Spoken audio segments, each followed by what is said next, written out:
तुम्हाला स्वतःचा व्यवसाय सुरू करायचा आहे, पण बजेट कन्सर्न आहे, झिरो एक्सपिरियन्स आहे, का कोणता करायचा हे काही सुचत नाही आहे, तर मग ही खास सिरीज तुमच्यासाठीच आहे. नमस्कार, मी सौरभ वैद्य. 5 ते 6 वर्षांपूर्वी मी आणि माझ्या मिसेसनी हा व्यवसाय चालू केला. पुणे येथे आमचा स्वतःचा व्यवसाय आहे. स्टेशनरी, पूजेचं सामान, त्याचबरोबर print, Xerox, lamination, spiral binding असा सगळा माझा सेटअप आहे पूर्ण. आणि आम्ही हा व्यवसाय सक्सेसफुली रन करत आहोत 5 ते 6 वर्षांपासून. आणि आम्हाला या 5 ते 6 वर्षांमध्ये जे काही एक्सपिरियन्सेस आले, आम्ही जे काही यामधून शिकलो, तेच मी तुम्हाला इथे शेअर करण्याचा प्रयत्न करणार आहे, जेणेकरून तुम्हाला एक गायडन्स मिळेल आणि तुम्हीसुद्धा स्वतःचा एक नवीन व्यवसाय चालू करू शकाल. चला तर मग सुरुवात करूया आजच्या भागाला. मित्रांनो, तुम्हाला जर माहितीच आहे की आता येत्या काही दिवसांमध्ये आषाढी एकादशी आहे, त्यानंतर गुरुपौर्णिमा आहे आणि इथून जो सीझन चालू होतो तो थेट दिवाळीच्या नंतर अगदी कार्तिकी पौर्णिमेपर्यंत पूजेच्या सामानाचा सीझन आहे. याच्यामध्ये तुम्ही एक छोटेखानी अगदी तुमचं स्वतःचं पूजा भांडार किंवा सुगंधालय, अगदी तुमचं बजेट कन्सर्नच असेल तर तुम्ही अगदी घरातून सुद्धा हा व्यवसाय नक्कीच चालू करू शकता.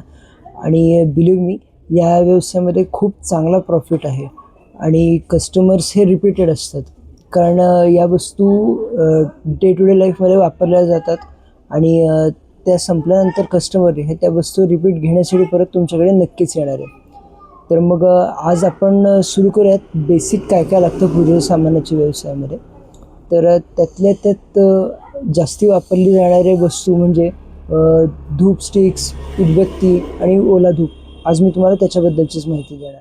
झेड ब्लॅक हा आपल्याकडे बऱ्यापैकी नावाजलेला ब्रँड आहे. त्यांचे भरपूर फ्रेग्रन्सेस अवेलेबल आहेत. हे आत्ता जे तुम्ही बघता हे 15 रुपये MRPचे सगळे पॅकेट्स आहेत. याच्यामध्ये क्वांटिटीही व्यवस्थित असते आणि आपल्याला मार्जिनही बऱ्यापैकी चांगलं असतं. आणि छोटे पॅकेट्स असल्यामुळे हे फ्रिक्वेंटली विकले जातात आणि रिपीटेड कस्टमर येतात. त्यातलं हा 3 in 1 कस्तुरी आणि कापूर हे जरा माइल्ड फ्रेग्रन्सेसमधले आहेत आणि हे रेग्युलरली विकले जातात.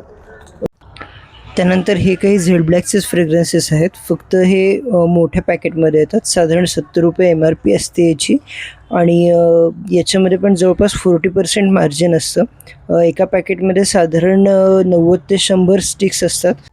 फॉरेस्ट आणि बालाजी हे देखील बऱ्यापैकी फेमस ब्रँड्स आहेत आणि तुम्ही ज्या स्क्रीनवर त्यांचे उदबत्त्या बघताय त्या पण बऱ्यापैकी फेमस आहेत. याच्यामध्ये पण सेम 70 रुपीज MRP असते, 70 रुपये MRP आणि जवळपास 40% मार्जिन असतं. उदबत्त्यानंतर आता या काही धूप स्टिक्स आहेत. धूप स्टिक म्हणजे ती अशी स्टिक असते साधारण, त्याला आतमध्ये एक स्टँड असतं आणि कोरडी स्टिक असते. हिलाही खूप छान सुगंध असतो. फक्त ह्या धूप स्टिक जर तुम्हाला घ्यायचे असतील तर तुम्ही फॉरेस्ट कंपनीचे घ्या असं मी तुम्हाला इन्सिस्ट करेन, कारण यांचे फ्रेग्रन्सेस खरंच खूप सुंदर आहेत. फक्त 15 रुपये प्राईज आहे. एका पॅकमध्ये साधारण 10 धूप स्टिक्स असतात. धुपामध्ये आणखीन एक प्रकार येतो, तो म्हणजे ओला धूप. तो साधारण असा असतो दिसायला. याचा ॲक्च्युली सुगंध कमी असतो पण याचा धूर भरपूर होतो. काही कस्टमर्स आपल्याकडे असेही येतात ज्यांना सुगंधाबरोबर धूर पण हवा असतो, कारण आता पावसाळ्याच्या दिवसामध्ये, थंडीच्या दिवसामध्ये आपल्याकडे डास वगैरे भरपूर होतात किंवा कुबट वास घरामध्ये बऱ्याचदा येतो, जिथे सूर्यप्रकाश व्यवस्थित नसतं, व्हेंटिलेशन व्यवस्थित नसतं.